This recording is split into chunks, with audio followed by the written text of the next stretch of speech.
నమస్తే. తెలంగాణ రాజకీయాలంతా కూడా రుణమాఫీ వైపు రైతు భరోసా చుట్టూ తిరుగుతూ ఉన్నాయి. మొన్నటిదాకా హైడ్రా మూసి పరివాహక ప్రాంతాల చుట్టూ తిరిగాయి. కానీ నేడు రుణమాఫీ మీదనే తిరుగుతుంది. ఇప్పటికే రాష్ట్ర ముఖ్యమంత్రి రేవంత్ రెడ్డి గారు నరేంద్ర మోడీ గారికి, దేశ ప్రధాని నరేంద్ర మోడీకి లేఖ రాశారు. ఆయన మహారాష్ట్రలో తెలంగాణ ప్రజలకు హామీ ఇచ్చినటువంటి కాంగ్రెస్ పార్టీ రుణమాఫీకి సంబంధించి హామీని మర్చినట్టు కూడా నరేంద్ర మోడీ కామెంట్కు ముఖ్యమంత్రి రేవంత్ రెడ్డి గారు లేఖ రాశారు. ఒకసారి ఇదే అంశం మీద మాట్లాడదాం. కాంగ్రెస్ పార్టీ సీనియర్ అధికార ప్రతినిధి వైశ్య కార్పొరేషన్ చైర్మన్ కల్వా సుజాత గారు ఉన్నారు. సో సుజాత గారు, ప్రధానంగా ముఖ్యమంత్రి గారు నరేంద్ర మోడీ గారికి లేఖ రాశారు. ఆ లేఖను చూస్తూ ఉంటే ఏమనిపిస్తుంది? ఈ లేఖ మీద బీజేపీ నాయకుల కంటే ముందు బీఆర్ఎస్ నాయకులు స్పందించరు, మీకేమనిపిస్తుంది? ఫస్ట్ ఆఫ్ ఆల్ లేఖలో రాసినటువంటి ప్రధాన అంశం గురించి మాట్లాడి తర్వాత బీఆర్ఎస్ బీజేపీ గురించి మాట్లాడదాం. మేము జూలై 18వ తారీఖున ₹1,00,000 రుణమాఫీ మొదలుపెట్టి 27 రోజుల్లో 17,000 కోట్ల పైగా 18,000 కోట్లకు దగ్గరగా మేము రుణమాఫీ చేసినటువంటి విషయం మోదీ కళ్ళు లేని కబోదికి కనబడకపోతే భారతదేశాన్ని ఎట్లా పాలిస్తాడు అని అడుగుతున్నా. రెండో విషయానికి వస్తే 22,22,000 మంది రైతులకు అన్ని కుటుంబాలకు, మనుషులకు కాదు నేను చెప్పేది, అన్ని కుటుంబాలకు రైతు రుణమాఫీ చేసినటువంటి ప్రభుత్వం మాది. దాన్ని పట్టుకొని ఇయ్యలేదు అంటారు. మీరు పైసా ఇయ్యలేదు, దిక్కులేని వెధవలు. 750 మందో 800 మందో ఢిల్లీలో రైతులు చచ్చిపోతే ఈరోజు వచ్చి శుద్ధపూస ముచ్చట్లు చెప్పి మళ్ళా ఎలక్షన్ క్యాంపెయినింగ్లో ఏదో ఒకటి బ్లాక్మెయిల్ రాజకీయం చేసుడు, టాపిక్ డైవర్షన్ చేస్తే నీకే పులుముకుంటుంది. అది మోదీ, కొంచెం జాగ్రత్తగా ఉండు. మేం చేసినటువంటి రుణమాఫీ 27 రోజులలో 18,000 కోట్లు, మేము మొత్తం 31,000 కోట్ల రూపాయలు రుణం మాఫీ చేస్తామని చెప్పినాం. దానికి బ్యాంకులకు భరోసా ఇచ్చి బ్యాంకులలో ఆల్రెడీ 31,000 కోట్లకి గ్రీన్ సిగ్నల్ ఇవ్వడం జరిగింది. 100% రుణమాఫీ చేసిరా చేయలేదా? ప్రతిపక్షాలు చెప్తున్నారు. చెప్పి ఆల్రెడీ చెప్పేసినాం. దాని గురించి 100% అంటే 100% 2 లక్షల రూపాయల లోన్ ఉన్నోళ్ళకి అందరికీ, రుణం ఉన్నోళ్ళకి అందరికీ 100% క్లియర్ అయ్యింది. ఎక్కడైతే టెక్నికల్ సమస్య ఉందో అది తప్ప మేము క్లియర్గా ఉన్నటువంటి బ్యాంక్ లోన్లలో పూర్తిగా వాళ్ళకి పాస్బుక్లు ఇవ్వడం జరిగింది. 18,000 కోట్ల రూపాయలు క్లియర్ అయినాయి. రెండోది ఈ విషయము, ఫస్ట్ ఏమో ₹1,00,000, తర్వాత 1,50,000, తర్వాత 2 లక్షల, 3 రుణమాఫీలు జరిగిన 3 విడతలుగా రుణమాఫీ జరిగింది. మిగతా ఎవరైతే 2 లక్షల రూపాయలకు పైబడి ఉన్నారో వాళ్ళకందరికీ మీరు పైబడి ఏముందో అది మీరు బ్యాంకులలో కట్టేసుకోండి. మిగతా 2 లక్షలు మేము క్లియర్ చేసి మీకు పాస్బుక్లు హ్యాండ్ ఓవర్ చేపిస్తాము అని మేము చెప్పింది క్లియర్ ఉంది. దీంట్లో ఎలాంటి రెండో మాట లేదు, టాపిక్ డైవర్షన్ లేదు, దీంట్లో ఎలాంటిది కూడా లేదు. 31,000 కోట్ల రూపాయలు మేము అన్నది ఎంతమంది రైతులు? 26,000 కోట్లు అయితాయా, 30,000 కోట్లు అయితాయా, 29,000 కోట్లు అయితే ఆ సంబంధం లేదు. ఎవరికైతే రుణం 2 లక్షల లోపల ఉందో అందరికీ క్లియర్ అవుతుంది. వాళ్ళు మిగతా బ్యాలెన్స్ క్లియర్ 100% రుణమాఫీ అయిందంటున్నారు. కానీ ఒక దేశ ప్రధానియే కాంగ్రెస్ ప్రభుత్వం గతంలో ఇచ్చినటువంటి హామీ నెరవేరలేదు, రైతులకు సంబంధించి పూర్తి స్థాయి రుణమాఫీ కాలేనటువంటి ఆయన స్టేట్మెంట్ చేస్తా ఉన్నారు. ఇక్కడ బీఆర్ఎస్ నాయకులు సైతము దానికి రిప్లై ఇస్తున్నటువంటి పరిస్థితి. మీరు ఎక్కడ 100% చేసినట్టు? ఒకవేళ చేస్తే ఎందుకు మీ సోషల్ మీడియాలో మీరు ఎందుకు వెనకబడ్డారా దీన్ని ప్రచారం చేసుకుంటారు? అరే పిచ్చి నా కొడుకులు ఇద్దరు దొంగ నాటకాలు ఆడుతుంటే మీరు వచ్చి మమ్మల్ని అడుగుతుంటారు, మేము దానికి సమాధానం చెప్పాలి. మీ తెలదా? నువ్వు తెలంగాణలో ఉన్నావు, మీ ఛానల్ తెలంగాణ ఛానల్, నేను తెలంగాణలో ఉన్నా. తెలంగాణలో 3 విడతలుగా రుణమాఫీ చేసింది మీరందరే కదా, లైవ్లు ఇచ్చిర్రు. మళ్ళీ వాళ్ళు చేయలేదా అని మీరు అడిగితే, అంటే అఫ్కోర్స్ వాళ్ళ క్వశ్చన్ మీరు మాకు వేస్తున్నారు అనుకో, కానీ నేను ఇచ్చే సమాధానం మోదీ బీజేపీకి ఇక్కడ తెలంగాణలో ఆ మోదీ వరకు అయితే పోదో తెలియదు. కానీ ఎక్కడైనా కూతలు కూస్తుంటే ఇక్కడ ఉన్నటువంటి నాయకులు గడ్డి పెట్టమని చెప్తున్నారే బాబు. మనం ₹1 కూడా రైతులకు ఏనాడు ఆదుకోలేదు. నల్ల చట్టాలు తెచ్చి ఎంతో మందిని చంపుకొని పొట్టన పెట్టుకున్నాము. సంవత్సరం 16 నెలలు రైతుల్ని రోడ్డు మీద కూర్చోబెట్టి అరిగోష పెట్టినాం. వాళ్ళకి చంపించాం డైరెక్ట్గా. రైతుల్ని మర్డర్ చేసినాం. మనము బ్యారిగేడ్లు వేసినాము, ముళ్ళ కంచెలు వేసినాము, నీళ్ళ పిచికారీ చేసినాము, ఇష్టం వచ్చినట్లు ఇబ్బంది పెట్టినాము, పోలీసు వాళ్ళతో కొట్టించినాము, లాఠీ చార్జీలు చేసినాము. అది మా చరిత్ర బాబు. నువ్వు పోయి ఆడ మాట్లాడి ఇజ్జత్ తీయకు. మాకు తెలంగాణలో కాస్తో కూస్తో ఏమైనా మేము బతకాలి. కనీసం ఇన్నేళ్ల నుంచి మా బతుకంతా బజార్ ఘాటు ప్రతిపక్షాల్లోనే ఉన్నాం. ఇప్పుడు 8 మంది ఎంపీలు వచ్చిర్రు, వాళ్ళ ఇజ్జత్ తీయకు. ఆ ఇజ్జత్ తీసినామంటే పూర్తిగా వాళ్ళు ఏడ బయట తిరగలేని పరిస్థితి ఉంటుంది. ఇక్కడ ఉన్న బీజేపీ నాయకులు ఆయనకు చెప్పుకోవాలి, ఆయనకు తెలియకపోతే సమాచారము అది తప్పు మా మీద అంటే మేమేం చేయాలి, కానీ బుద్ధి తెచ్చుకోమని అంటున్నా నేను. మీలాగా కాంగ్రెస్ ప్రభుత్వం ఇచ్చిన హామీల్ని నెరవేర్చి పక్క గాలి కిడిచిపెట్టి సోయి లేకుండా తిరగదు. విదేశీ తిరుగుళ్ళకే కొన్ని వందల వేల లక్షల కోట్లు ఖర్చు పెట్టినటువంటి మోదీ గత 11 సంవత్సరాల నుంచి మీలాగా కాంగ్రెస్ ప్రభుత్వం ఇచ్చిన హామీల్ని నెరవేర్చి పక్క గాలి కిడిచిపెట్టి సోయి లేకుండా తిరగదు. విదేశీ తిరుగుళ్ళకే కొన్ని వందల వేల లక్షల కోట్లు ఖర్చు పెట్టినటువంటి మోదీ గత 11 సంవత్సరాల నుంచి దేశానికి రూపాయి పెట్టుబడి రాదు. తీసుకుపోయిన దానికన్నా తెచ్చిన దానికన్నా తీసుకుపోయి ఖర్చు పెట్టిందే ఎక్కువ ఉన్నది మన దేశం డబ్బు. సొంత ఏరోప్లేన్లు తయారు చేసుకుంటాడు. అప్పుడే 16 మంది ప్రధానమంత్రులు పరిపాలిస్తే దేశానికి 50 లక్షల కోట్ల రుణం అవుతుంది. ఒక్క ప్రధాని పరిపాలిస్తే అదనంగా 150 లక్షల కోట్ల అప్పు పెరుగుతుంది. ఇక వీళ్ళు చేసేది ఏంది? గదే సోకులు, గదే ఆర్భాటము, గదే అప్పులు. తెలంగాణ భారతదేశం అంతా ఇద్దరు 2 పార్టీలు దొందే కదా. ఈయననేమో 10 లక్షల కోట్ల అప్పు చేస్తే, ఆయనేమో 130 లక్షల 150 లక్షల కోట్లు అప్పు చేస్తే ఇద్దరికి సేమ్ పెద్ద తేడా ఏం లేదు. ఈయన పెళ్ళాం పిల్లలు ఉండి ఫామ్ హౌస్లో పండుకుంటాడు, ఆయన పెళ్ళాం పిల్లలు లేకుండా దేశ విదేశాలు తిరిగి వచ్చి సోకులు చేస్తాడు. ఇద్దరికి ఉన్న తేడా పెద్దగా ఏం లేదు. కానీ అబద్ధాల మాటల్లో ఇద్దరికి same to same character, same to same, చేసే పనులు తక్కువ, చెప్పుకునే ఆర్భాటాలు ఎక్కువ. దేశం కోసం ధర్మం కోసం అంటారు, వీళ్ళేమో తెలంగాణ కోసం, తెలుగు ఆత్మగౌరవం, తెలంగాణ ప్రజల ఆత్మగౌరవం అంటారు. వాళ్ళిద్దరు లోపల మాటల లోపల చూడండి ఎక్కడ కూడా తేడా ఉండదు, సేమ్ టు సేమ్ ఉంటుంది. డిక్షనరీ, డిస్క్రిప్షను, వాళ్ళకి ఇచ్చేటటువంటి అడ్వైజర్లు అంతా same to same. Telangana translation change అవుతుంది. ఒకళ్ళు హిందీలో మాట్లాడతారు, ఒకళ్ళు తెలుగులో మాట్లాడతారు, ఒకళ్ళేమో దేశం కోసం మాట్లాడతారు, ఒకళ్ళేమో రాష్ట్రం కోసం మాట్లాడతారు. కానీ ఇద్దరు కలిసి ఒకటి రాష్ట్రాన్ని దోచుకుంటాడు, ఒకటి దేశాన్ని దోచుకున్నాడు. నేను ఇద్దరు చేసిన పని అదే. తెలంగాణ విషయానికి వస్తే ఓ వైపు హైడ్రా, మరోవైపు మూసి. హైదరాబాద్ ప్రజల్ని నిద్రపోవట్లేదు, కాంగ్రెస్ నిద్రపోనివ్వట్లేదు అంటుంది. నువ్వు అడిగిన ఇద్దరు ఒకటే అని నేను చెప్పాలి కదా. మరి ముఖ్యమంత్రి గారు ప్రధానమంత్రికి లేఖ రాస్తే గుమ్మడికాయ దొంగ ఎవరు అంటే భుజాలు దడుపుకున్నట్టు వీళ్ళకంటే వాళ్ళకు నొచ్చింది ఏందో నాకు అర్థం కాలేదు. ఇప్పుడన్నా తెలంగాణ ప్రజలకు అర్థం కావాలి. వీళ్ళిద్దరు ఊసు ఒకటే, వీళ్ళిద్దరు జోలు ఒకటే, వీళ్ళిద్దరు కథ ఒకటే, వీళ్ళిద్దరు చేసే వ్యవహారం ఒకటే.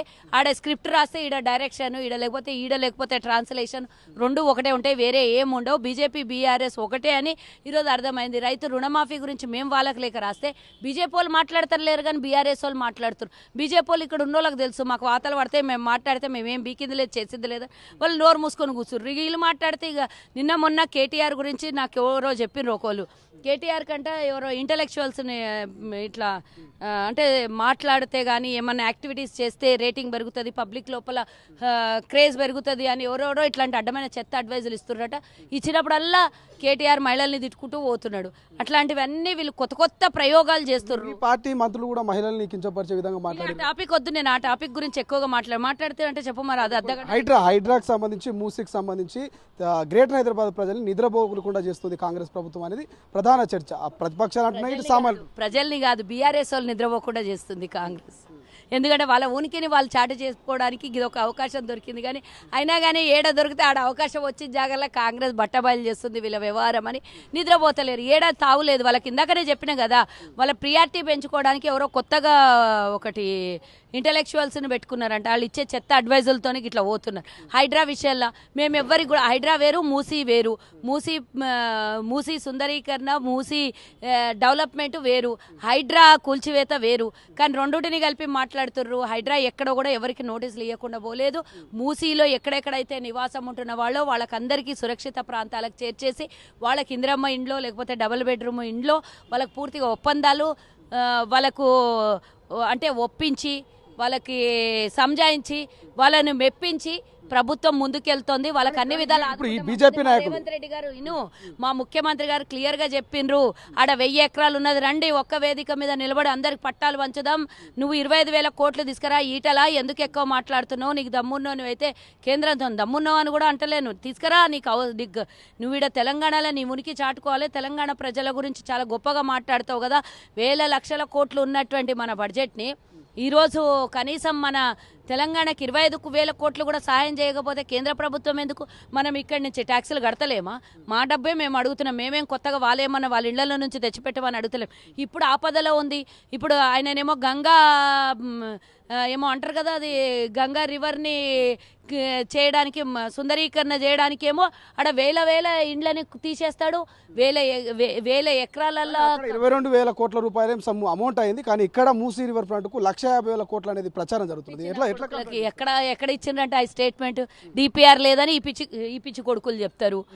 మళ్ళీ వాళ్ళేమో వచ్చి 1,50,000 కోట్లు అయిందని నేను ఇందాకనే చెప్పిన కదా. బీఆర్ఎస్ కి బీజేపీకి ఏం తేడాలి? బీఆర్ఎస్ ఏమంటే బీజేపీ అదేంటది, బీజేపీ ఏమంటే కానీ నిజాలను ఏమిటిదో తెలుసుకోదు. నిజాలను తెలుసుకోరు వాళ్ళు. డిపిఆర్ ఇయ్యలేదు అన్నారు. డిపిఆర్ లేదా 1,50,000 కోట్లని ఎట్లా నిర్ధారణ చేసుకుంటావు? ఏడ ఖర్చు పెట్టినరు? అవుతుంది అని అంటే దేనికోసము? విదేశీ పెట్టుబడులు వస్తాయి. విదేశీయులు ఎంతో మంది వచ్చి దానికి మూసీకి దూరంగా పెద్ద పెద్ద భవంతులు లేస్తే హైదరాబాద్కి కొన్ని లక్షల వేల మందికి మళ్ళీ కొత్త ఉద్యోగాలు ఇచ్చే అవకాశం దొరుకుతుంది. ఎంతో పెట్టుబడులు వస్తే మన రాష్ట్రానికి ట్యాక్సుల రూపంలో ఎంతో అభివృద్ధి జరుగుతుంది.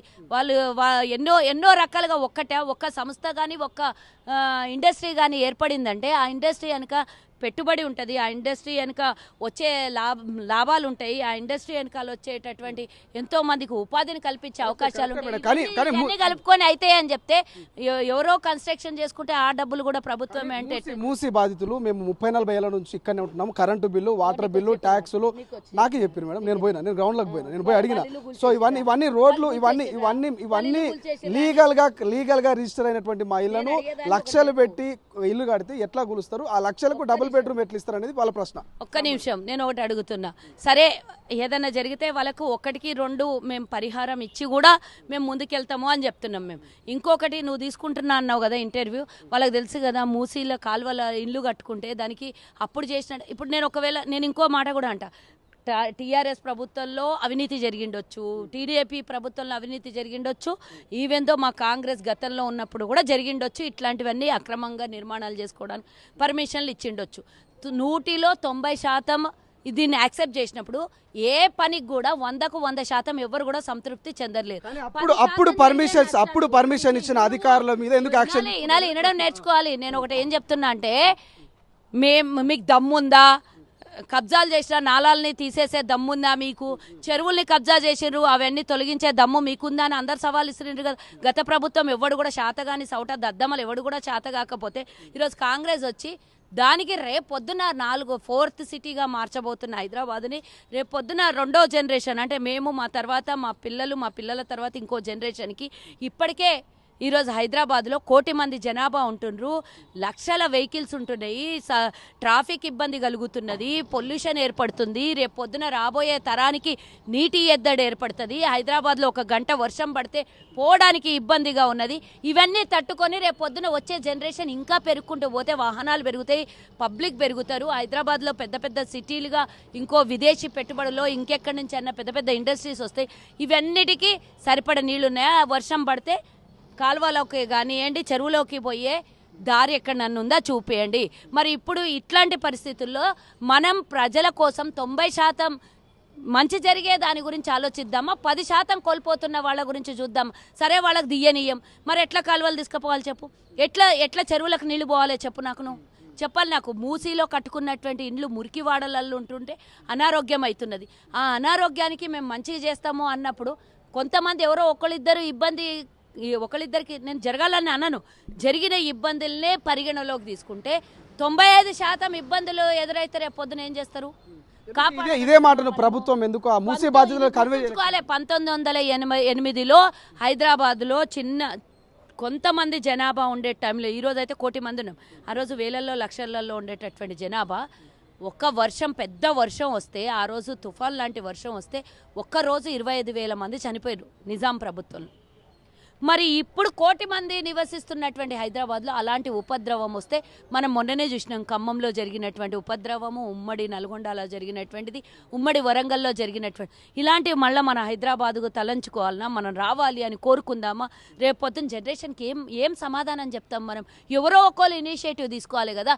మేము పులి మీద కూర్చొని సారీ చేస్తున్నాం, ప్రజలకి ఇబ్బంది కలుగుతోంది, కొంతమేరకు కలుగుతుందేమో, అది కూడా కలగనీయకుండా చేసే బాధ్యత అందరం కలిసి ముక్కుమ్మడిగా ఒక్కటై కలిసికట్టుగా రేపు పొద్దున రాబోయే తరానికి మంచి చేయాలి అని అంటే ప్రజలు, ప్రతిపక్షాలు, అధికారులు అందరం ఒక్కటై పనిచేయాలా. ఇప్పుడు లేకపోతే కొంతమందికి ఇబ్బంది అవుతున్నదని దీన్ని ఆపేద్దామంటే చెప్పండి, మరి అట్లనైనా మీరైనా చెప్పండి. బీఆర్ఎస్ వాళ్ళకి, బీజేపీలకు అడుగుతాం, ఆపుదామా చేద్దామా, ఇది ఆపుదామా చేద్దామా. వైశ్య కార్పొరేషన్ చైర్మన్ కల్వా సుజాత స్పష్టంగా చెప్తుంది. సో మూసీ సుందరీకరణను, హైడ్రాను ఆపుదామా, అందరి కోసము ముందుకు తీసుకెళ్దామంటూ ఇక ప్రతిపక్షాలను ఆమె ప్రశ్నిస్తున్నటువంటి పరిస్థితి. చూద్దాం ప్రతిపక్షాలు దీని మీద ఏమైనా స్పందిస్తాయా లేదా. కెమెరా పర్సన్ అజర్తో శ్రీశైలం, తొలి వెలుగు, హైదరాబాద్. అసలైన తొలి వెలుగు. ఫాలో వాట్సాప్ @తొలి వెలుగు official.